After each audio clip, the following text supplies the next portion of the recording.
La journée mondiale de lutte contre la maladie d'Alzheimer a lieu ce 21 septembre.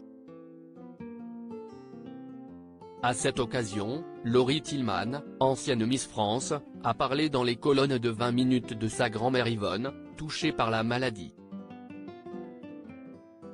Plusieurs personnalités sont confrontées de près à la maladie d'Alzheimer. C'est le cas de Charlotte de Turckheim, qui vit avec sa mère de 93 ans. L'effet miroir est fort.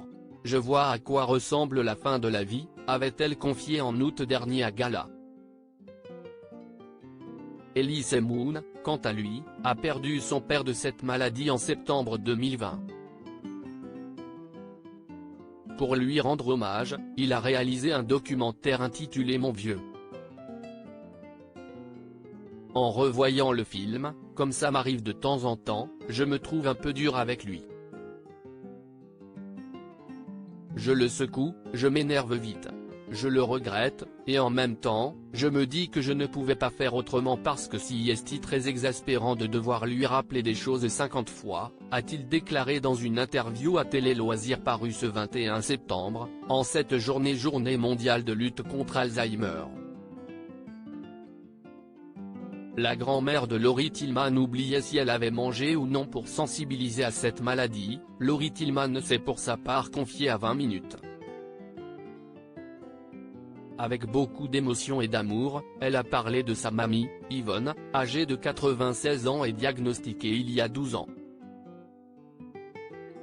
Comment on s'en est rendu compte? Enfants et petits-enfants, on remarquait pas mal d'incohérences quand on parlait avec elle. Elle essayait d'éviter de rentrer dans le détail des conversations car elle perdait le fil où il y avait des choses qui lui échappaient, dont elle ne se souvenait plus.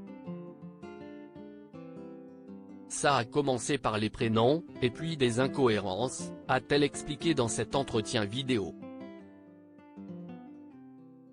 L'ancienne Miss France a poursuivi, elle préférait parler de la pluie et du beau temps plutôt que de rentrer dans des discussions trop appuyées, trop précises pour elle.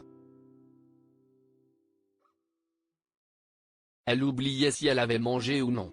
Amusée au départ par les étourderies d'Yvonne, la famille s'est rendu compte qu'elle n'était pas seulement liée à l'âge et que la situation était plus grave qu'elle le pensait.